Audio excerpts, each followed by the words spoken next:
This is Probability Zero, written by Burrell Coops. Part psychological mystery, part slow burn conspiracy, Probability Zero asks what remains when your past is edited without your consent, and what you'll risk to write it back. Some connections don't add up, they insist. Probability Zero. At 08:37 on a cold Tuesday, Victoria Station sounded like static come to life. Announcements tinny and clipped, wheelie bags ticking over tile, a cough swallowed by the crowd. Catherine wrapped both hands around a paper cup and tried to bully warmth into her fingers. The coffee had cooled to a sullen lukewarm. A headache pressed like a thumb just behind her left temple, a familiar warning that the day would ask more than it paid. She watched the departure board because numbers made sense even when nothing else did.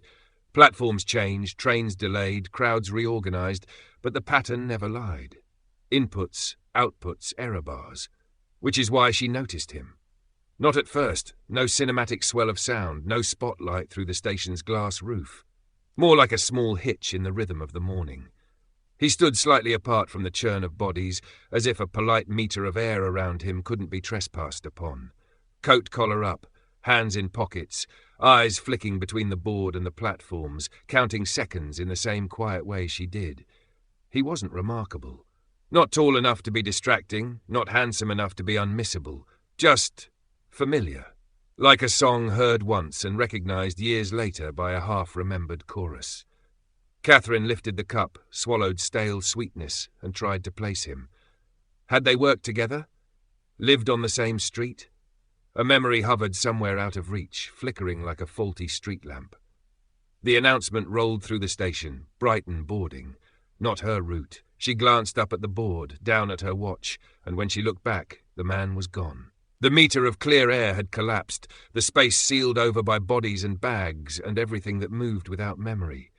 Weird, she thought, and told herself not to care. Work didn't care if she cared. Work wanted models to run and outliers to chase down corridors of numbers until they either behaved or confessed. She spent the morning with headphones that didn't play anything, the makeshift silence letting her lean into the flow. Rows of transaction data slid past. Flags popped. She coloured them by risk, smoothed them by time, coaxed patterns out of noise. It was clean, in its way. Numbers were clean because they never pretended to be anything else. But the man kept drifting across the surface of her concentration, leaving ripples she had to smooth by hand.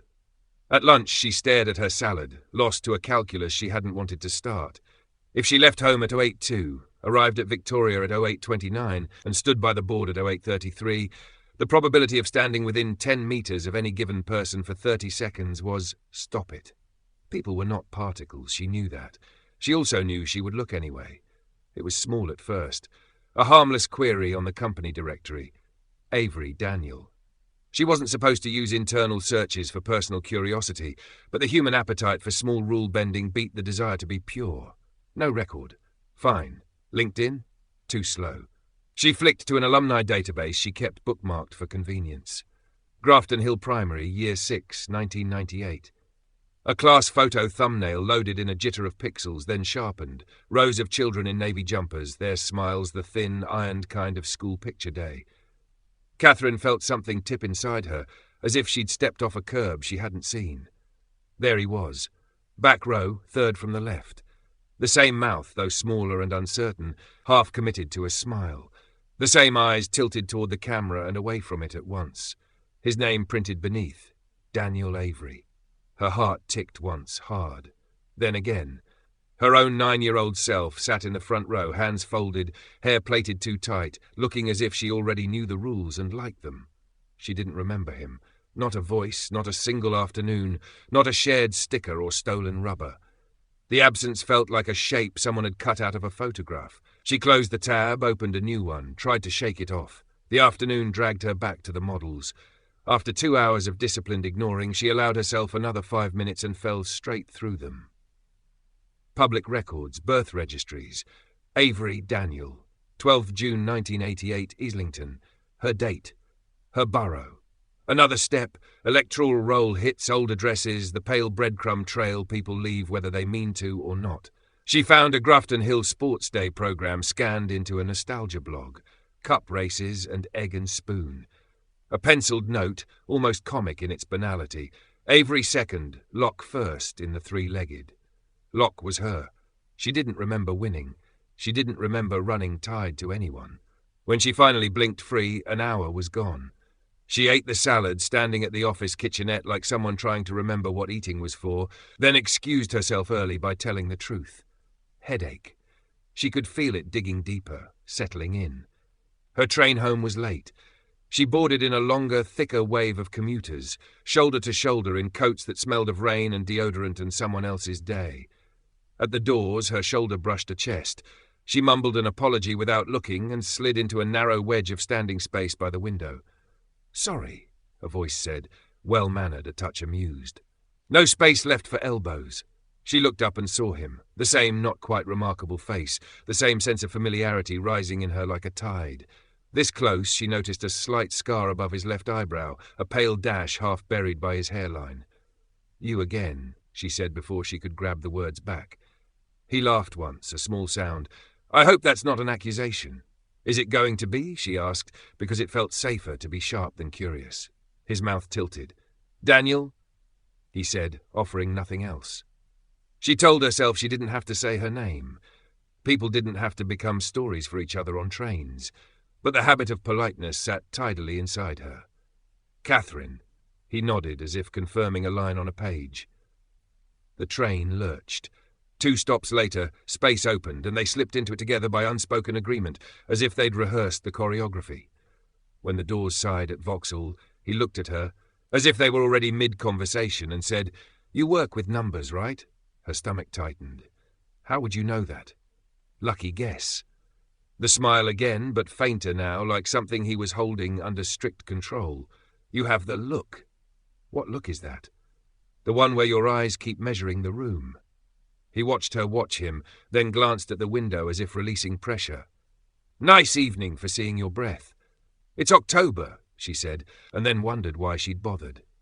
"True," he said. "Still counts." She told herself to get off at the next stop and lose him in the station. She told herself a second time, and then didn't move. By the time the train slid into her station, the rational part of her had retreated to a high shelf to take notes, while the rest of her followed curiosity out onto the platform. They ended up by the coffee kiosk in the concourse because that's where you end up when you don't know where to go, but don't want to stop yet. Paper cups again. She almost made a joke about déjà vu and swallowed it because it was too on the nose. "I know this sounds ridiculous," she said, and winced at the cliché leaving her mouth, "but we've been in the same place 3 times in 2 days.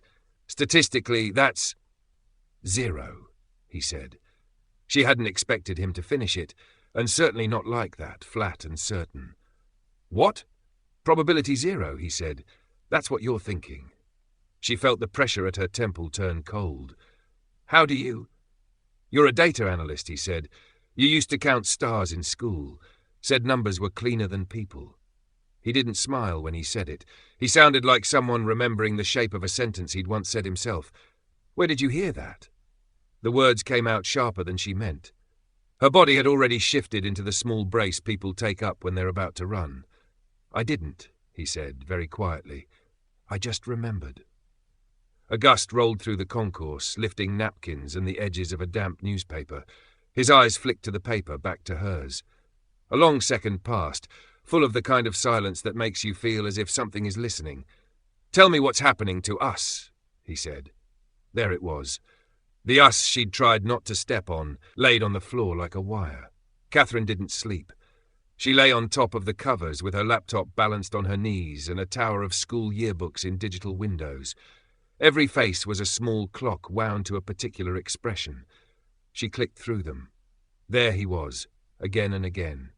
Edge of the group, half smile, eyes either just arriving at the camera or just leaving. She made herself tea she didn't drink. At 1 in the morning she found a scanned newsletter from Year 6, Cognitive Wellness Pilot, Parent Information Evening. The body text was too small in the image to read, a smear of grey. She zoomed and it broke into pixels. She saved it anyway, a breadcrumb. At 3:11 her phone vibrated against the duvet. "Daniel," Meet me, 5 p.m, Blackfriars Bridge, need to show you something. She stared at the message until the letters felt like shapes without meaning. She typed why and deleted it. Typed who are you and deleted that too. In the end, she sent nothing. She set the phone face down and the screen lit again anyway, a stubborn little window insisting on being looked at. At 08, she wiped sleep from her face and told herself to be normal for long enough to get through the day. She failed beautifully. By noon, she had read the same 3 paragraphs of a client brief 4 times without keeping any of the words. At 16:22, she left her desk before she could talk herself out of leaving her desk and walked to the river with her hands jammed deep into her coat pockets. The wind slid knife-cold off the Thames, whipping her hair into her eyes. Daniel was already there on the south side, standing with his back to the city as if he didn't trust it to stay where it was. He held a photograph by the edges, careful not to smudge. "You found this," she said, because it was the same image she'd seen on the alumni site, printed in matte, colours faded at the edges. Grafton Hill Primary, 1998. Rows of navy jumpers. He nodded. "It's not just that."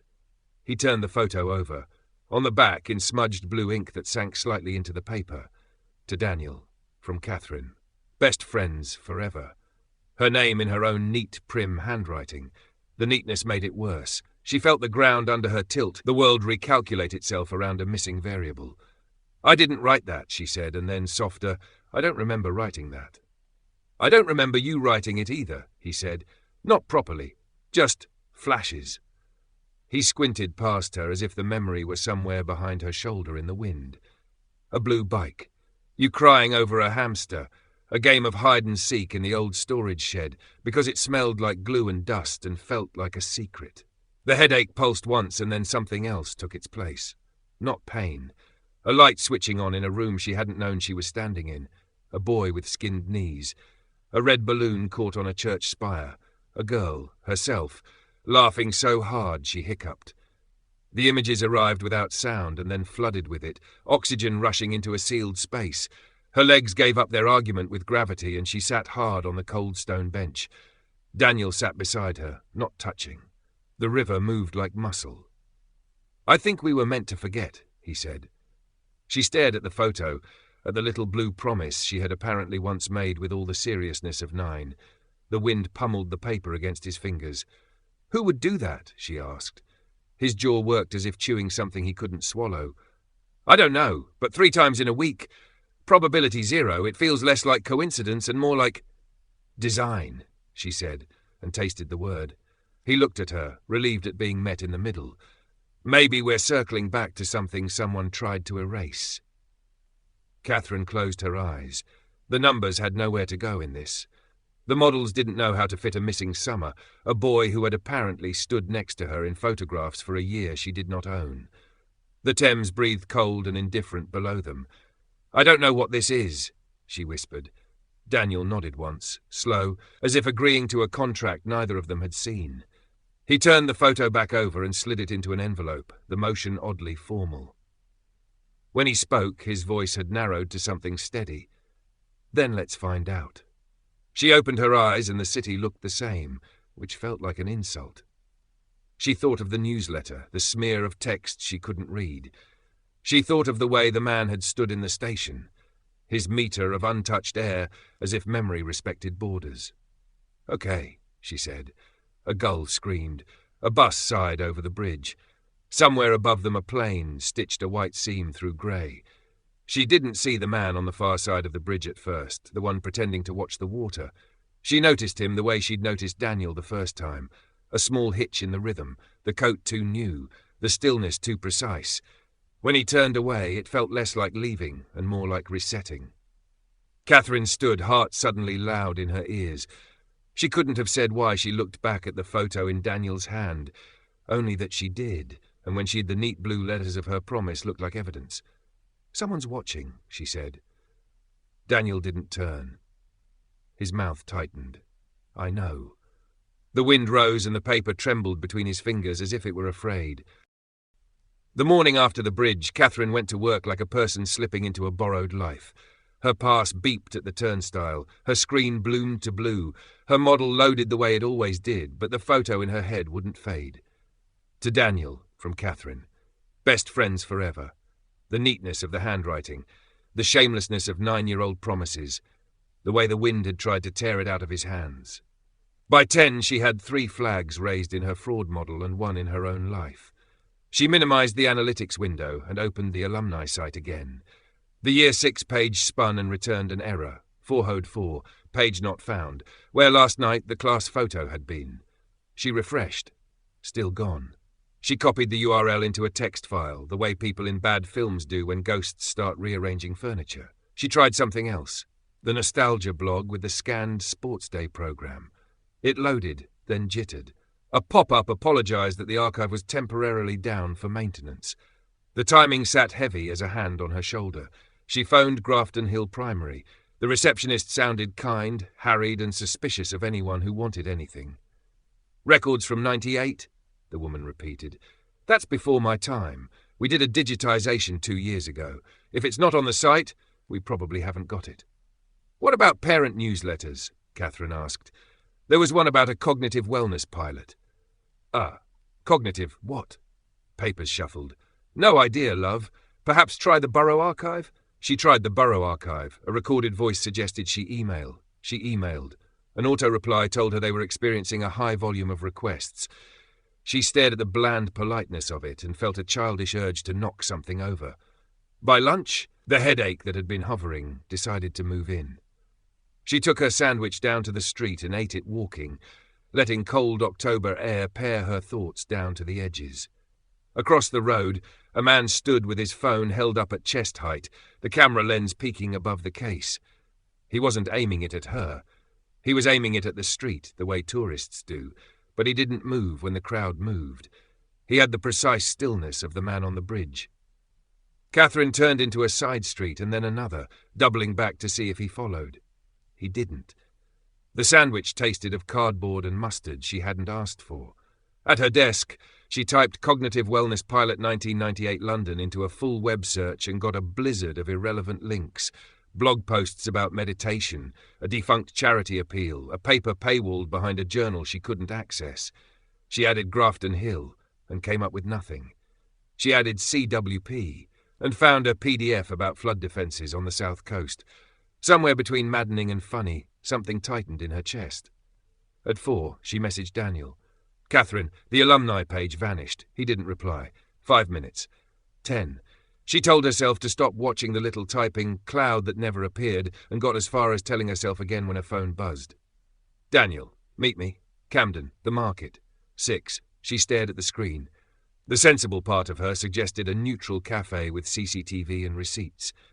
The rest of her took the tube to Camden, climbed into the early evening crush, and let the smell of incense and damp canvas and hot oil drag her back to a version of London that felt like it still belonged to people rather than systems.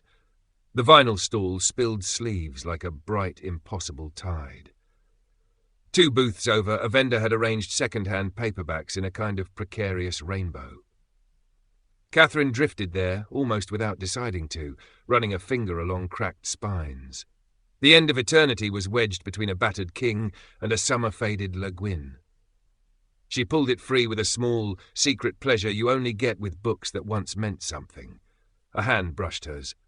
Obscure retrofuturism, Daniel said, because of course he was there, because of course he had the same book in his head too. Didn't expect competition.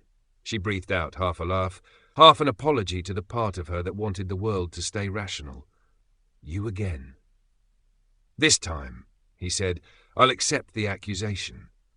They bought paper cups of coffee from a van that had never, in its long life, produced anything actually hot, and carried them down toward the canal where the light from the water tried to climb the undersides of their faces. Narrowboats were moored end to end like a string of beads. The towpath had that early evening traffic of runners and people who had decided to take the long way home because the short way felt like conceding defeat. I've been digging, Catherine said. The class photo page is gone, the nostalgia blog's down, the primary school claims no idea. The Borough Archive sent me an auto-response. Either I'm being dramatic or someone is tidying up. Daniel sipped, winced, and balanced the cup on a low brick wall as if even pretending to drink it were a commitment he couldn't make. "Last night," he said, "I dreamed of a treehouse." She watched the water. "Go on." "It wasn't ours," he said quickly, as if he didn't want to claim more than he was due. "I can't prove that, but I woke up with splinters in my palms. Not real, just the memory of the feeling. There were candles in jam jars and you were angry. Not smashing things angry. The other kind. The kind where you make your voice very quiet and it scares people anyway." She wanted to say, "That sounds like me and I don't want it to be me." Instead, she said, "I found a newsletter header, Cognitive Wellness Pilot Parent Information Evening. The body text is too pixelated to read, but it existed. Someone wrote those words once." "CWP," he said, tasting the letters. "Wellness. That's how you sell anything to parents, isn't it?" Wellness. She took The End of Eternity from her bag and turned it over in her hands, smiling without humour. "A book about people who keep going back to fix tiny things until the whole future is a library they've catalogued, rendering history safe." She glanced at him. "Except it never is." "Except it never is," he echoed, and for a moment the canal was a mirror, and they were both looking into something that wasn't the water. They walked. They talked about nothing for 3 minutes, because you have to let the mind get air if you want it to work at all. She asked what he did for work. He said contracting, in the careful way people do when the truth is complicated or embarrassing or both. He asked why she'd left star counting for anomaly hunting. She said it was the same thing except the stars argued more. They crossed under a bridge where the brickwork kept its own cave dark even in daylight. A cyclist's bell cut the air and then dissolved. On the other side, the towpath widened, and a woman with an enormous dog stepped aside to let them pass. Catherine felt her shoulders drop for the first time in 24 hours, and then, like a change in air pressure before a storm, felt them lift again. Daniel's envelope, the matte one that held the photograph, was in the pocket of his coat. He had kept a hand there as if it weighed more than paper. A kid in a hoodie brushed past them too close. Catherine saw, with the detached clarity of shock, the way his hand flicked the smear of white envelope sliding with it, and the expression that wasn't quite a smile and wasn't quite not. "Hey!" she shouted, already moving. The kid bolted, light on his feet, up the steps toward the street where Camden roared in a late commuter key. Daniel went after him, faster than she'd have guessed, but 3 strides into the chase, 2 more kids peeled off a wall like they'd been waiting there all afternoon. One stumbled into Daniel's path. Not an accident, a practiced block. Daniel twisted, recovered, sprinted, but the first kid had already vanished into the noise. By the time Catherine reached the top of the steps, breath ragged in her throat, the envelope was gone. Daniel stood with his hands on his knees, cursing quietly, then straightened and looked around like he could will time to roll back 30 seconds. The towpath kept moving, indifferent. "They took the photo," he said, as if she hadn't noticed what was missing. "Just the photo?" She looked at his pockets. "Your wallet? Phone?" He patted himself, blinked, patted again. "Everything else is here." They stared at each other with the same thought. Not a mugging, a retrieval. Her phone buzzed in her bag. She didn't want to look at it. She looked at it anyway. Unknown number. Stop digging. No flourish. No threat. The message had the elegant cruelty of a folded note pushed across a school desk, the confidence of someone who knows you'll read it, because that's what you do with words addressed to you. Daniel's phone buzzed. He lifted it, turned it so she could see, not trusting his voice. The same message, the same economy. They walked back along the canal because they didn't have anywhere else to go that didn't feel like a stage where someone had already written the scene. At the bridge, Catherine stopped. The bricks sweated cold. Graffiti leaned on graffiti like palimpsests.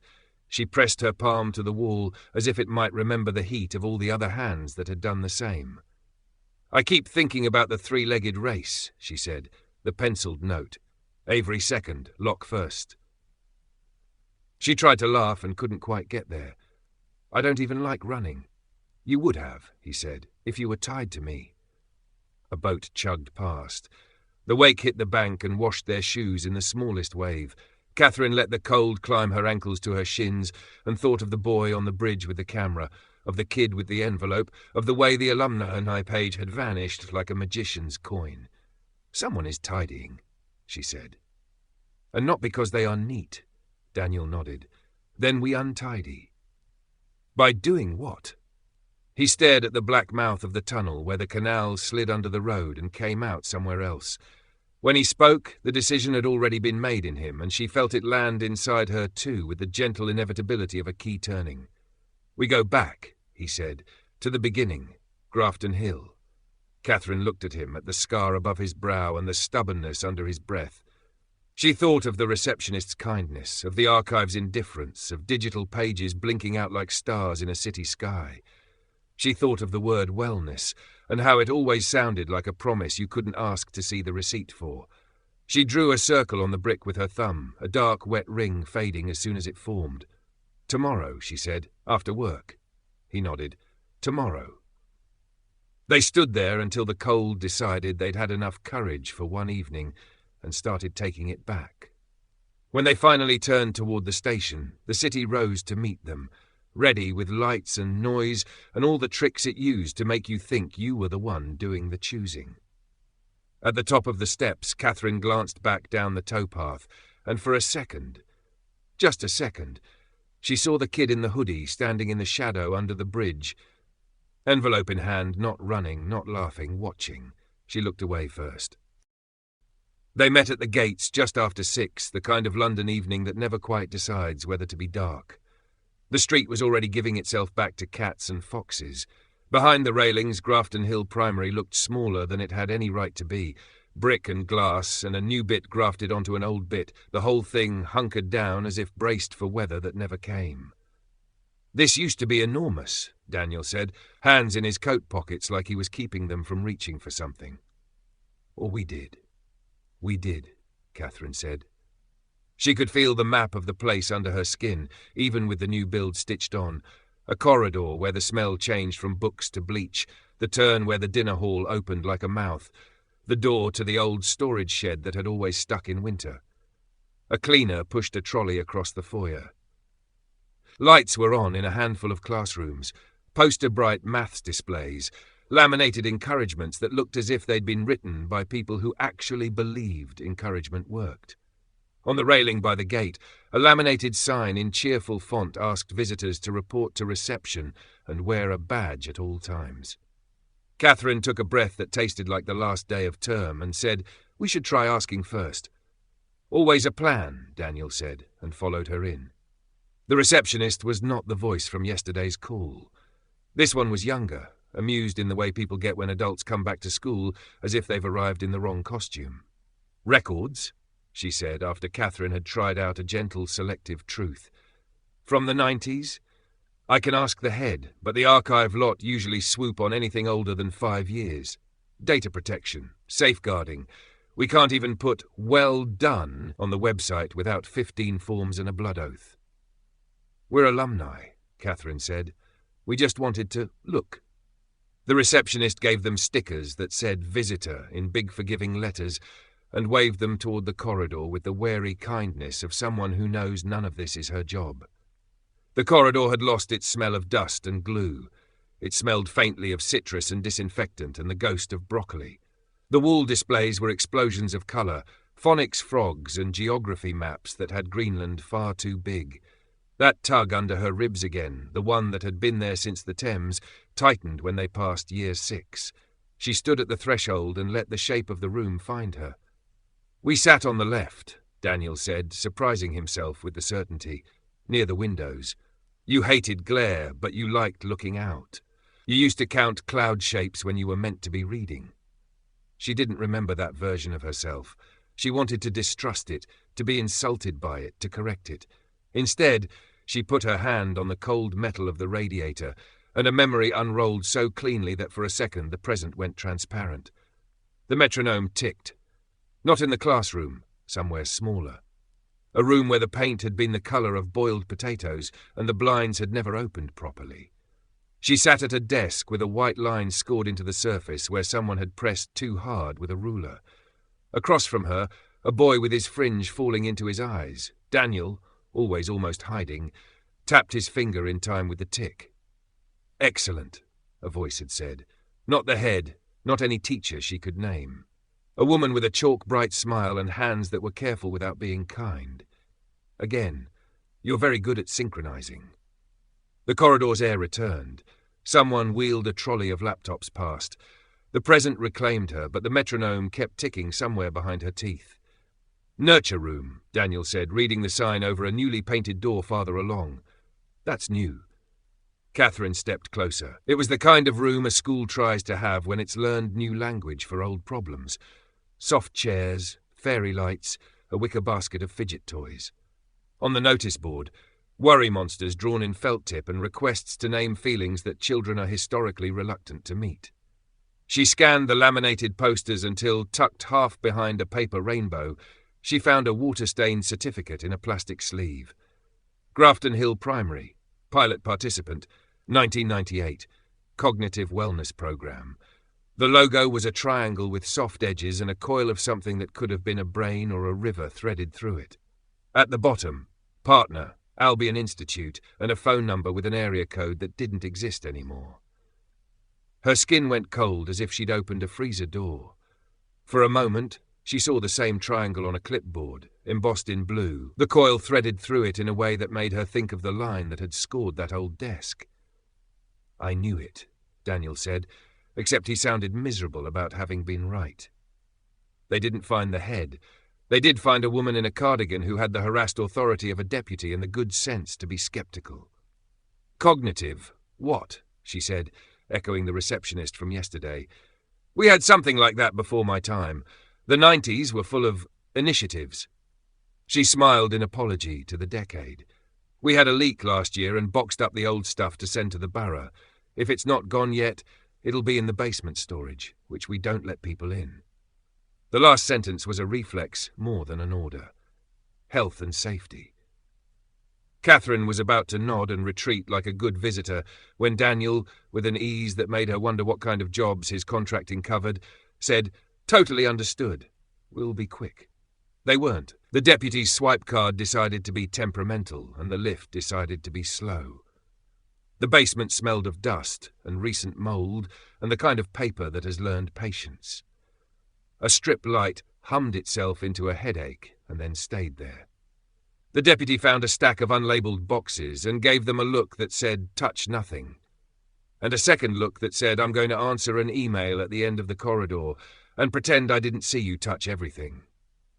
The first 3 boxes were Christmas decorations, faltering craft projects, a nativity donkey decapitated and carefully wrapped in tissue like a relic. The fourth had a slapdash marker label, 98, CWP, parent info. Catherine's hands didn't shake until she tried to lift the lid. Inside, flyers, more flyers, their fonts a period piece. Helping children thrive in a complex world. A pilot of gentle cognitive support. Games, stories, rhythm and memory. Enough vagueness to make anything sound harmless. Under the flyers, a ring binder with the prongs bent out of shape. She slid it free and opened it on top of the box because the floor didn't deserve it.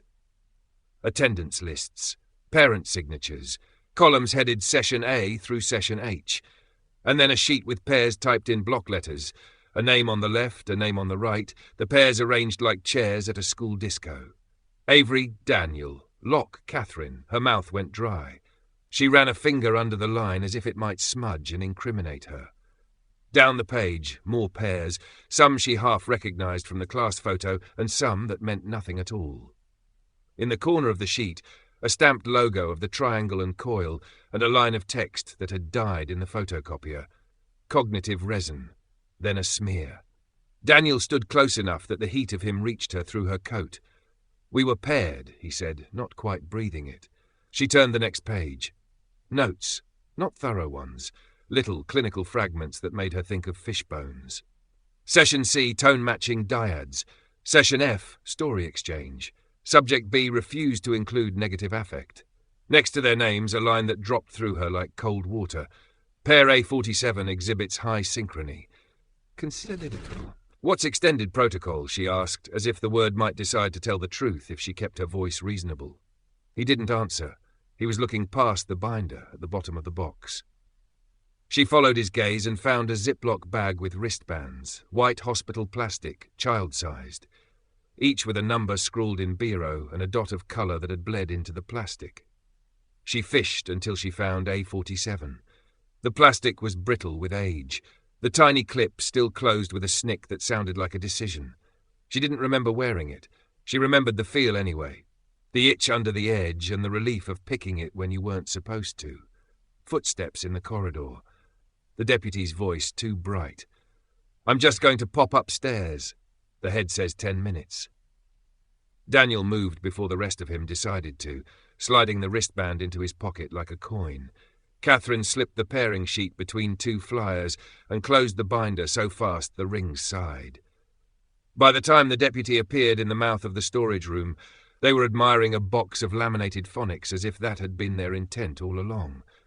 "Nothing much down here, I'm afraid," the deputy said. "These'll all be collected next week." "Right," Catherine said. "Thank you, really."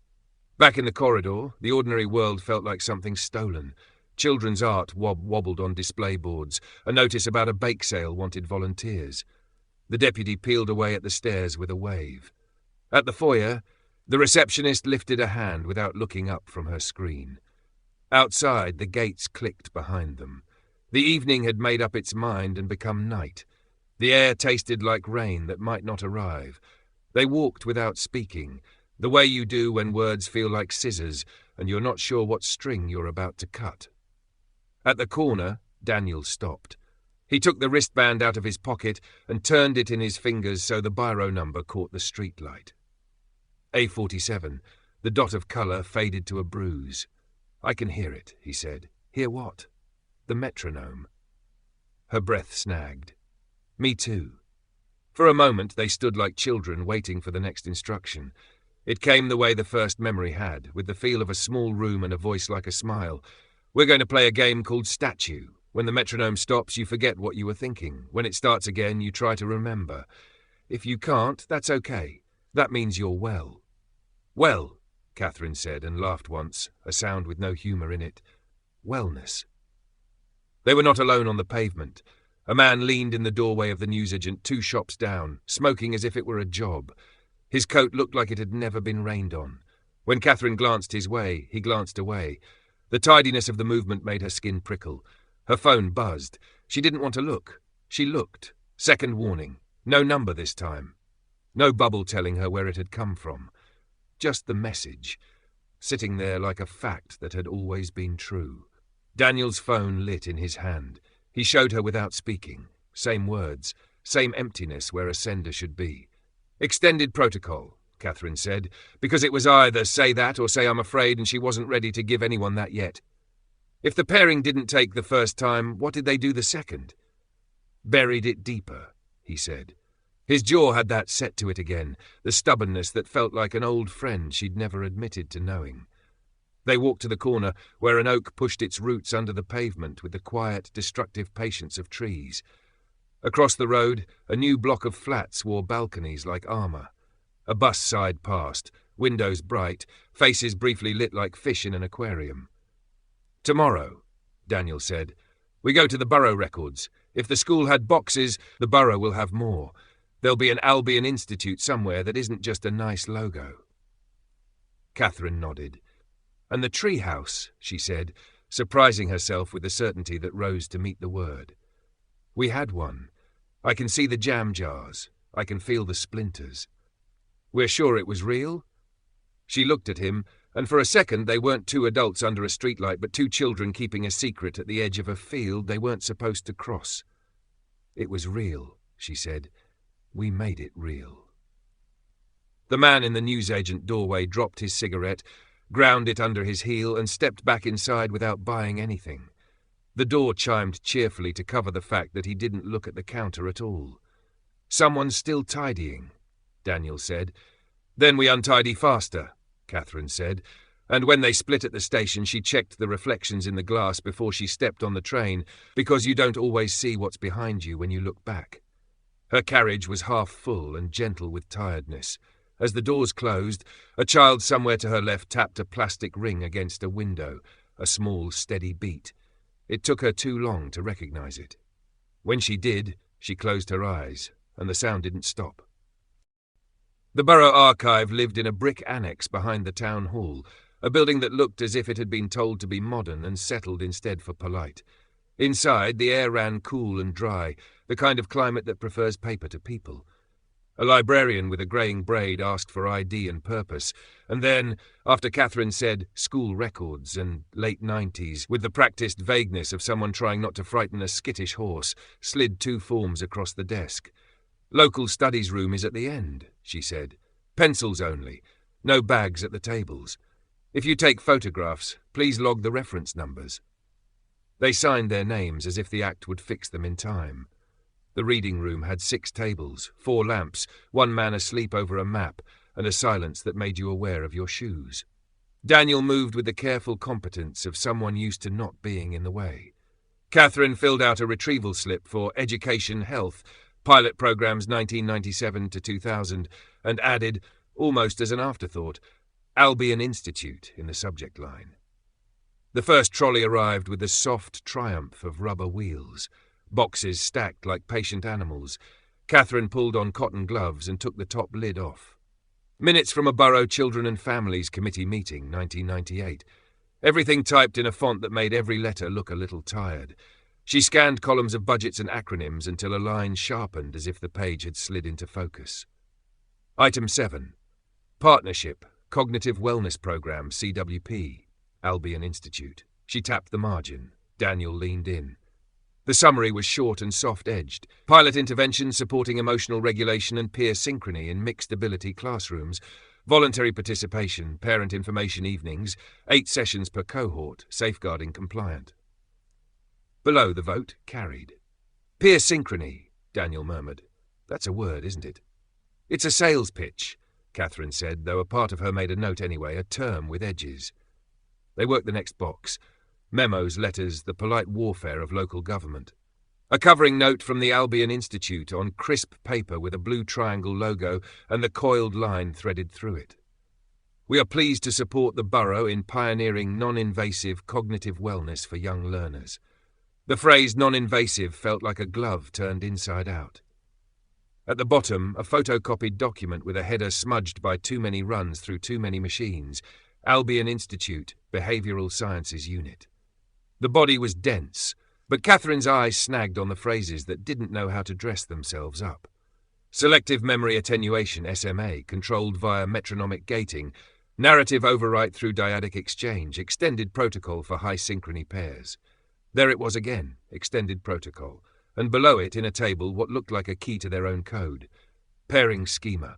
A-series high synchrony, B-series moderate, C-series control. Example pairs listed in anonymized form. Then a single line someone had forgotten to black out. A47. Avery, Locke. The room seemed to tilt. Catherine braced her hands on the edge of the table and felt the cool of the wood through the cotton. Daniel's jaw set the way it did when he was holding too much. We weren't just in a wellness thing, he said. We were a result. We were a problem, Catherine said, hearing how calm she sounded and not trusting it. She wrote the reference numbers out in neat pencil. The motion steadied her. She reached for the next file and almost missed the movement at the far end of the room. The sleeping map man not sleeping now. The slow lift of his head, the touch of his thumb, to an earpiece that didn't belong to a library. She didn't look at Daniel. She turned a page and let her breath even out. The librarian with the braid crossed the room to deliver another box to a student, and as she turned, Catherine saw the reflection in the glass of a framed print, a second man at the door who didn't quite cross the threshold, coat too sharp, shoes that didn't squeak. 2 o'clock, she said, not moving her mouth much. Daniel didn't turn. He slid the photocopy with the SMA phrases into the middle of the stack like it had always been there and palmed his phone. Under the table, he typed without looking. Fire alarm? And then, after a second's pause in which they both weighed consequences, no. Ladies and gents, the braid librarian called pleasantly to the room at large, we're closing for lunch in 20 minutes. If you need copies, please bring items to the desk promptly. The man at the door used the line the way people use lines, to cross them without drawing attention. He stepped in, drifted to a wall case, examined a 1930s street plan with exquisite disinterest. His eyes moved in a practiced pattern, room, exits, staff, them, before returning to the glass. Daniel wrote a second message. Loading bay? Catherine nodded. Archives grow in basements. Basements have deliveries. Deliveries have doors. Could I get this one copied? She asked aloud, lifting the minutes to the air, the sound of her own voice too bright in the low room. Of course, the librarian said and held out her hand. It took Catherine a small, shameful effort to let go. When the librarian disappeared behind the staff door, Catherine stood, stretching as if her body had asked for it, and drifted toward the end of the stacks. Daniel followed after a beat, picking a different aisle so they would meet at the back.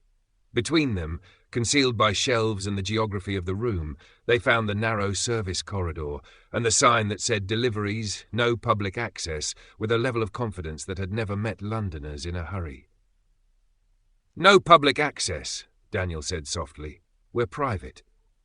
The service door was old enough that the push bar liked to stick. Daniel put his shoulder into it. The hinge complained in a long theatrical groan that made both of them flinch. Outside, a square of concrete, a skip full of dead shelving, the oblong mouth of a loading bay yawning like a dare.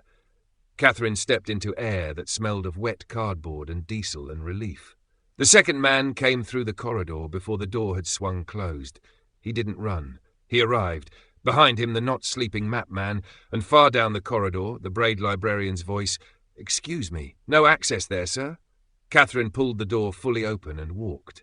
Not hurried. The way people walk when they are late for a bus but won't admit it. Daniel matched her, and the two men let them go 5 steps, 10, as if courteously allowing their own chase to begin in a civilized manner. "Miss Locke," the first man said, and the formality freed something cold in her spine. He knew her name. He was done pretending. She didn't look back. "You're going to say we can't take documents out," she said, conversational as the cold bit her fingers. "You're going to say it's sensitive." "I'm going to say," the man replied, not moving faster than they did, "that some things are better for everyone if they rest. That's what archives are for." "We're not documents," Daniel said. "We're the people you wrote about." The loading bay had a metal roll-up door half open to a waiting pallet. Beyond it, a side alley that led, by the logic of buildings, to a street. Catherine slipped under the door and felt steel brush her back. Daniel ducked after. The door shuddered down with a sound like a stamp.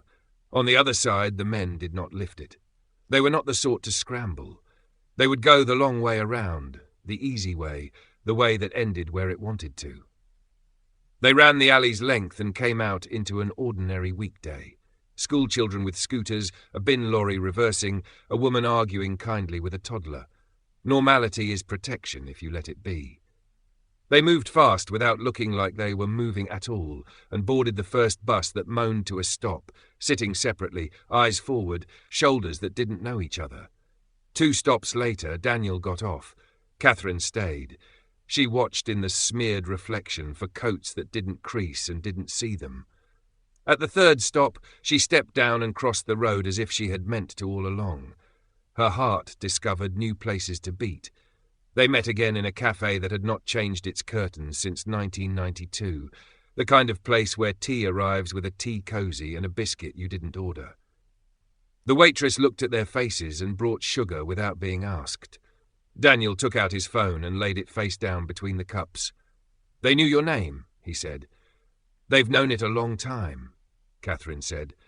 "They wrote it on a pairing sheet and stamped a logo next to it."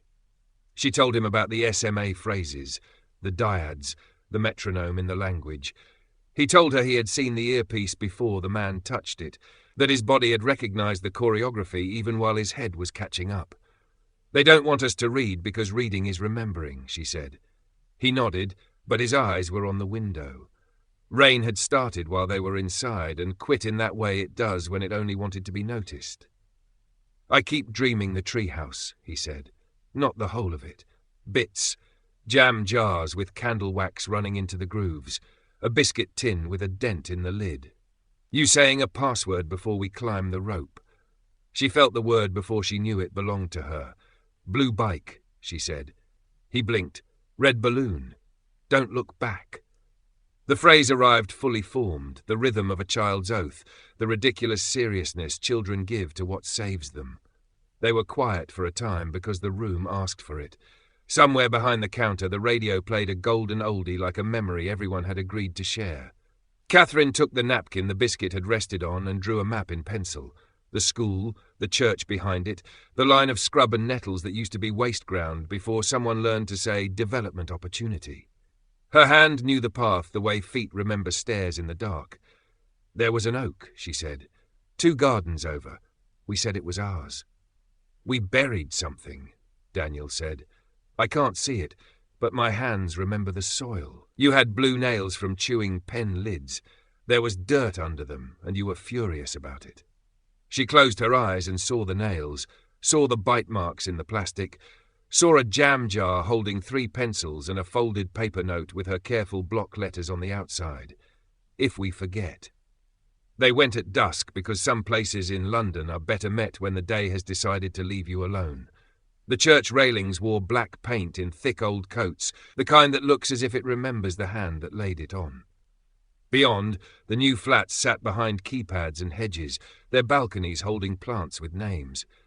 At the end of the side street, a patch of scrub hung on stubbornly where development had reprieved it by accident. Bramble, ivy, the bitter smell of crushed nettles. The oak still stood, broader now, its low limbs like a wrestler's arms. They climbed the fence with the clumsy dignity of adults who had once been good at this. Daniel offered his knee. She took it without an argument, and they dropped into the crackle of last year's leaves.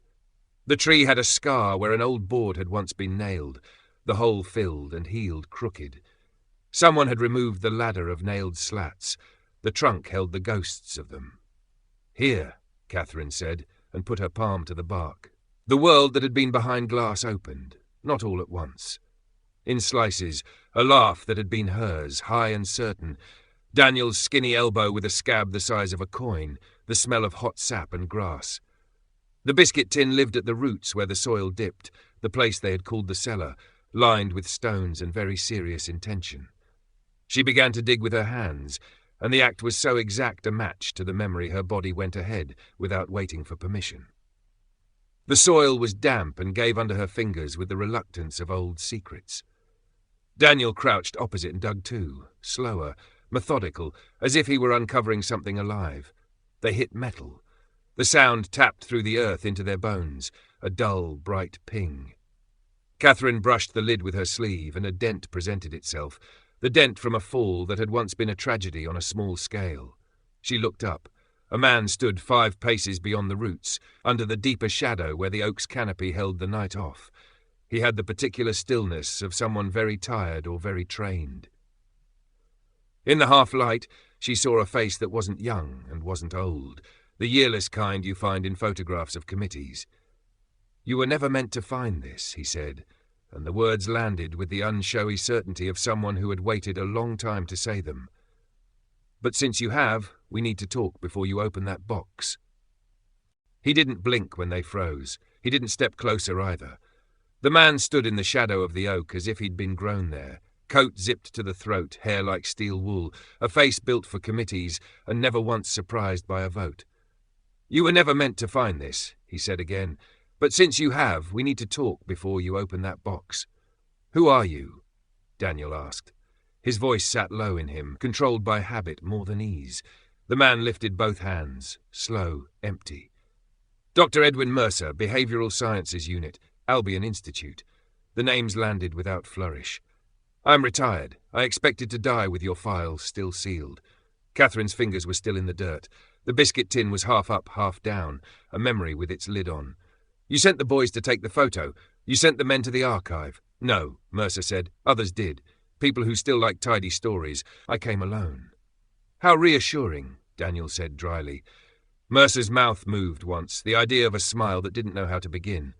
"May I sit?" He crouched at the edge of the roots, not close enough to touch.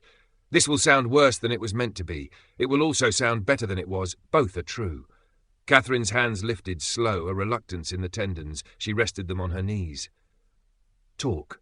In the mid-90s, Mercer said, London boroughs were convinced, often correctly, that if you intervened early, you could save children a great deal of grief later. trauma, attachment, regulation, words everyone thought were new. The Albion Institute offered a pilot, non-invasive support, games, stories, synchrony. Your parents signed the form. He didn't look at them when he said it. He looked at the biscuit tin as if the metal could absolve anyone. We paired children whose brains ran in step. A-series, we called you. High synchrony. You two were A47. We found that part, Catherine said. Her voice had gone thin to make room for something else. We trained attention and rhythm, Mercer went on. We encouraged narrative exchange, telling each other's stories. It worked. It worked too well. Some pairs began to anticipate without instruction. We worried about overbonding. We introduced gating, metronomic, short, safe pauses. Encourage independence. He drew a line in the air with one finger, small, precise. Selective memory attenuation was meant to blunt the reflex. We did not delete. We blurred. We told parents we were translating distress into softer stories. Except you didn't stop at blurring, Daniel said. Mercer looked at him then, properly. The extended protocol was for pairs who could not be separated by ordinary means. We shortened sessions. We inserted neutral narratives. We asked for a summer apart. His eyes moved to Catherine and didn't flinch. We recommended a house move when possible. Catherine thought of the cardboard boxes that summer, her mother insisting it would be an adventure, the way the new street had smelled like someone else's dinners. She had remembered it as random. Adults made choices. Children were carried by them. You erased us, she said, from each other, from ourselves. We attenuated a pattern that was making you ill, Mercer said, and put more weight on the verb than it wanted to carry. Night terrors, blackouts, breath-holding spells. You frightened us, and you frightened each other. Children shouldn't be that in step, not unless twins. Even then we were. He stopped. We were proud of our cleverness, that is the honest line. And then you tidy, Catherine said. Pages vanish, photos are retrieved. Because we learned the hard way that recollection reopens the wound. Your kind of bond. He shook his head. It dissolves the seams. People with budgets and responsibility do not like dissolved seams. Daniel glanced at the dark beyond Mercer. Are those people coming? They would, if I called. Mercer's hands were steady on his knees. I am not calling. Catherine slid the biscuit tin free and set it on the roots. The dent in the lid sat where her memory said it would. She felt the old fury at the dent and nearly laughed at herself for having room for such a small, faithful thing. If you open that, Mercer said gently, it will come back too fast. You will remember out of sequence. Your bodies will believe they are 9 with adult fear layered on top. And the Institute, what exists of it, will come to reseal the seam. There are kinder people than me there. There are less kind too. What's in the box? Daniel asked. I don't know, Mercer said. The truth in a sweet wrapper. That's what children keep. Catherine placed her thumbs on the lid. The metal was cold and slick with soil. Then we decide. Mercer exhaled. You can walk away. You can let the past be a story someone told you badly. I will not follow. I have done enough following. Catherine looked at Daniel. The scar above his eyebrow caught what little light the oak allowed through. He nodded once, as if agreeing to a contract he hadn't read but trusted anyway. She opened the tin. Air moved. Not much. Just the small release of something sealed a long time. Inside, 2 friendship bracelets braided from embroidery thread, colours dulled to compassion, a Polaroid of the treehouse's plank platform, jam jars glowing like stars, a cassette tape in a cracked case with US written in block capitals, a folded sheet of lined paper with edges gone soft. Catherine lifted the paper. It had been written with her neat, prim hand. If we forget, the top line said. Underneath, a list that made her throat ache with the seriousness of children. 1. Meet at Blackfriars Bridge, 5 p.m.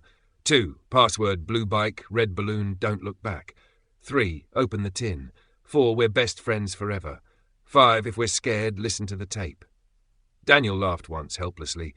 We built a failsafe. Not fate, Catherine said. We did this to ourselves. Mercer closed his eyes as if the old argument had just been given, decisively, to the other side. You were always going to find each other again, he said. We told ourselves statistics would keep you apart, geography would keep you apart, but the city is a bowl. Everything rolls to the middle if you give it time. Catherine held up the cassette. Do you have anything in your pocket that plays this, Doctor? Regrettably, Mercer murmured, no. I am modern enough to be useless. Footsteps sounded beyond the fence, not hurrying, arriving, the particular pace of men who know the map and don't need to run. Mercer stood with effort, joints clicking. If you're going to run, do it now. If you're going to stay, then stay and decide knowing what's coming. Catherine slid the bracelet over her wrist. It was a child's size. It stopped halfway and held there, a gentle tourniquet. Daniel did the same and grimaced at himself for how much it pleased him. "We're not running," he said. Mercer watched them with a nakedness that looked like sorrow. "I can give you 5 minutes," he said. "I can tell them I was wrong and you were no one. It will work once." "Why are you helping us?" Catherine asked. He looked at the tin, not at her. "Because once we called what we did wellness, and I have not slept properly since." The men reached the fence line, 2 silhouettes passing the dark into neat, manageable units. Mercer stepped into their line of sight before they could see Catherine and Daniel under the oak. He raised a hand, casual, old colleague. "Evening," he said. "No action here, false trail." They didn't stop. One lifted a torch, the beam a white rod. Mercer took a slow step into it and became a shape it could not pass. Daniel touched Catherine's sleeve. "The tape," he said. "The only tape player I own is at my flat." "Mine's in a drawer," Catherine said. "I kept it for reasons I thought were sentimental and were apparently procedural." They moved along the base of the fence, kept the oak between themselves and the light, climbed where the wire sagged. On the other side, they dropped into the neatness of a new garden that smelled of soft wood and money. The torch swayed. Mercer spoke without raising his voice. He was not buying time with theatre. He was paying for it with authority. They cut through hedges like guilty cats, found a side gate with a broken latch, slid into the street. 3 turns took them to a main road where the city pretended nothing secret ever happened. A bus opened its doors for them as if it had been part of their plan all along. They didn't speak on the ride. Not about Mercer, not about the men, not about what 5 minutes cost. Catherine's hands were steady around the cassette case. The plastic clicked softly with the motion of the bus and the small tremor of the world. Her flat first.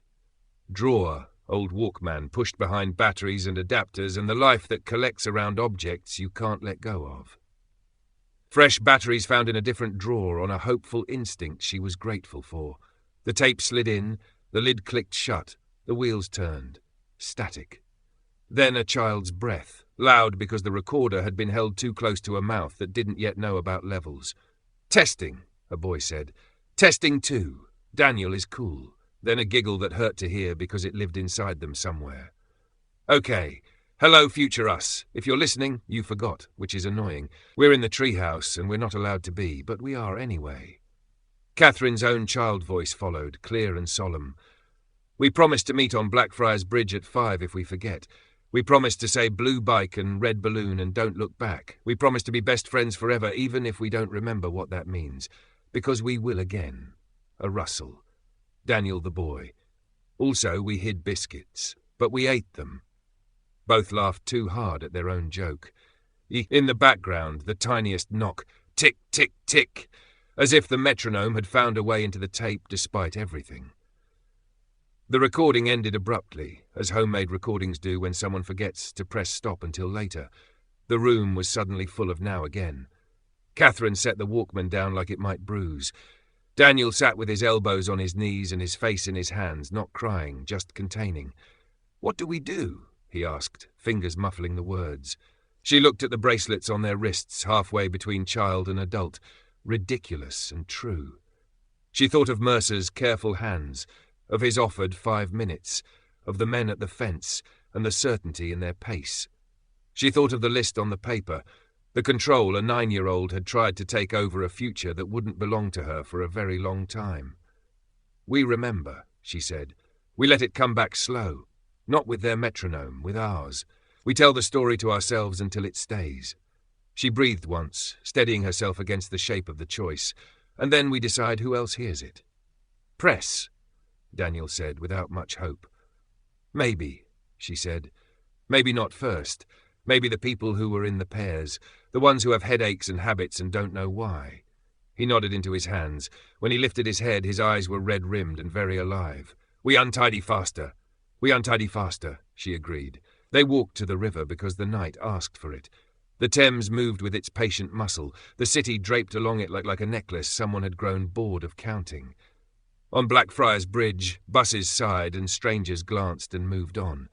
Catherine rested her forearms on the cold stone and watched the water carry light to places it hadn't asked to go. Probability 0, Daniel said. She smiled, small and tired and real. We stacked the deck. We were 9, he said. Good work for 9. She turned the cassette in her pocket and felt the cheap plastic catch on the seam of her coat. The wind came up the water and took some heat with it and gave them a little more air in exchange. Maybe some probabilities, she said, were never meant to be calculated.